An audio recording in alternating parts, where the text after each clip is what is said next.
So guys आज हम पढ़ेंगे अपाइकल इम्पल्स। अपाइकल इम्पल्स का मतलब होता है ये एक पैल्पेशन फाइंडिंग होती है जिसके अंदर हम एपेक्स बीट्स को सुनते हैं।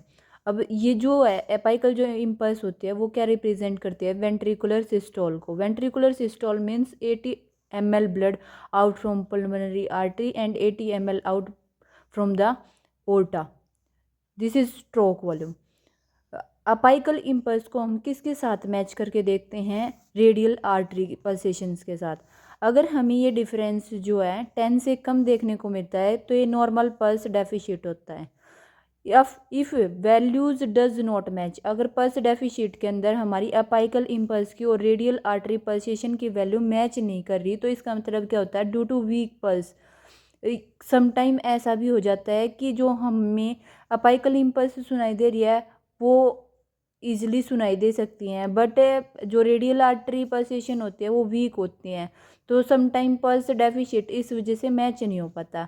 तो पल्स डेफिशिएट जो होता है वो हमें ज़्यादा कहाँ देखने को मिलता है, कौन सी कंडीशन के अंदर देखने को मिलता है, फाउंड इन एट्रियल फिब्रिलेशन, जिसके अंदर जो पल्स होती हैं, रेडियल आर्टरी पल्सेशन जो होती है वो हमें वीक सुनाई देती है, फिर सुनती ही नहीं है। अब उसके बाद जो नॉर्मल पल्स डेफिशिएट होता है वो less than 10 beats per minute होता है। इफ़ पल्स डेफिशिएट, अगर पल्स डेफिशिएट 10 से ज़्यादा होता है, 10 बीट्स पर मिनट से ज़्यादा होता है तो हम उसे क्या बोलते हैं, एट्रियल फिब्रिलेशन। एट्रियल फिब्रिलेशन कब होता है, जब पेशेंट बहुत ज़्यादा ड्रिंक करता है, एल्कोहलिज्म करता है, तो उसको एट्रियल फिब्रिलेशन होने के चांसेस होते हैं। तो हम उस टाइम पे क्या डायग्नोस करेंगे कि पेशेंट को एट्रियल फिब्रिलेशन है, तो हम ईसीजी करेंगे। ईसीजी के अंदर हमें क्या देखने को मिलती है, एब्सेंट पी वेव। इसके अंदर जो हार्ट होता है वो कॉन्ट्रैक्ट तो करता है पर एब्सेंट होती है पी वेव। उसके बाद जो एट्रियल फिब्रिलेशन होता है ये मोस्ट कॉमनली सस्टेन टैकेरिथमिया डिसरिथमिया। टैकेरिथमिया और डिसरिथमिया सेम होता है। इसके अंदर क्या होता है, रिदम्स जो होती हैं वो रैपिडली आती हैं, पी वेव जो होती है एब्सेंट होती है। पल्स डेफिशिएट मीन्स हमें क्या करना है, पल्स डेफिशिएट हम कैसे फाइंड आउट करेंगे, जब हम अपाइकल इम्पल्स को किसके साथ कंपेयर करेंगे, पल्स रेट के साथ, रेडियल पल्स रेट के साथ। तो उन दोनों के डिफरेंस को जब हम फाइंड आउट करेंगे, अगर वो मैच नहीं हो रहा तो इट मीन्स क्या है, पल्स डेफिशिएट है। एल्कोहलिक बिंज ड्रिंकिंग्स को एट्रियल फिब्रिलेशन होने के चांसेस ज़्यादा होते हैं। तो उनके अंदर हॉलीडे हार्ट सिंड्रोम भी देखने को मिलता है हमें, ज़्यादा एक्सेसिव ड्रिंकिंग की वजह से उनके अंदर हमें क्या देखने को मिलता है, हॉलीडे हार्ट सिंड्रोम, जिसके अंदर पेशेंट की सडन डेथ भी हो सकती है। इरेगुलर पल्स कब देखने को मिलती है, जब पल्स डेफिशिएट होते हैं, ये भी हमें एट्रियल फिब्रिलेशन के अंदर देखने को मिलती है। उसके बाद हमारी नेक्स्ट कंडीशन आती है पल्स ऑल्टरेंस। पल्स ऑल्टरेंस के अंदर क्या होता है, अल्ट्रेशन आ जाती है पल्सेस के अंदर। तो कभी जो हमारी पल्स होती है वो वीक सुनाई देती है हमें, कभी स्ट्रॉन्ग सुनाई देती है। तो वो हमें कब देखने को मिलता है, जब पल्स ऑल्टरेंस होता है। ये हमें कब देखने को मिलती है पल्स ऑल्टरेंस, ये ज़्यादातर लेफ्ट वेंट्रिकल फेलियर के अंदर देखने को मिलती है। ये बेसिकली हमें किन के अंदर देखने को मिलती है, जब एंटीरियर वॉल एमआई होता है।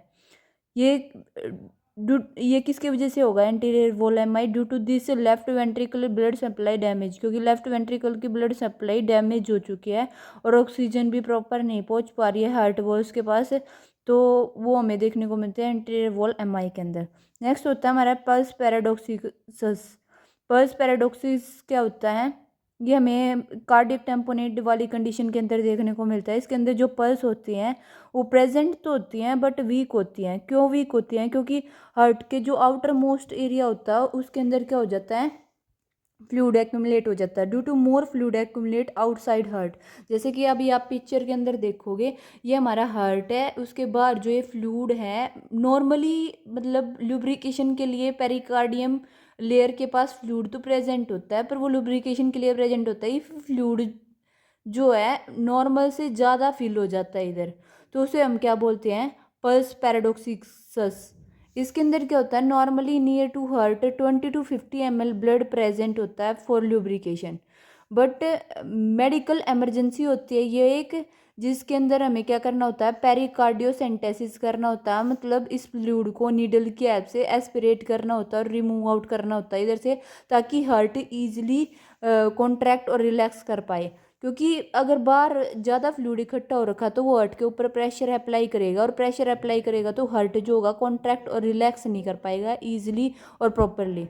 इस वजह से क्या देखने को मिलता है, पल्स पैराडॉक्स हमारा है ऑर्थोपनिया। ऑर्थोपनिया क्या होता है, डिस्पनिया जो होता है इंक्रीज हो जाता है सुपाइन पोजीशन के अंदर। मतलब इसके अंदर जो पेशेंट होते हैं वो ये कंप्लेन करते हैं कि हमें जो है सुपाइन पोजीशन के अंदर प्रॉपर रेस्पिरेट नहीं कर पा रहे वे, उन्हें सांस लेने में तकलीफ हो रही है। इसे हम और क्या बोलते हैं, प्रोक्सिमल नॉक्चुरल डिस्निया। नॉक्चुरल का मतलब होता है नाइट के अंदर ये कंडीशन ज़्यादा देखने को मिलती है। जैसे कि जो ओल्ड एज पेशेंट जो होते हैं वो नाइट के टाइम पे ही स्लीपिंग पोजीशन मतलब मोस्ट ऑफ प्रेफर करते हैं। तो नाइट के टाइम पे जब वो अपनी स्लीपिंग पोजीशन के अंदर लेटते हैं तो वो फील करते हैं कि उन्हें सुपाइन पोजीशन के अंदर सांस लेने में प्रॉब्लम हो रही है।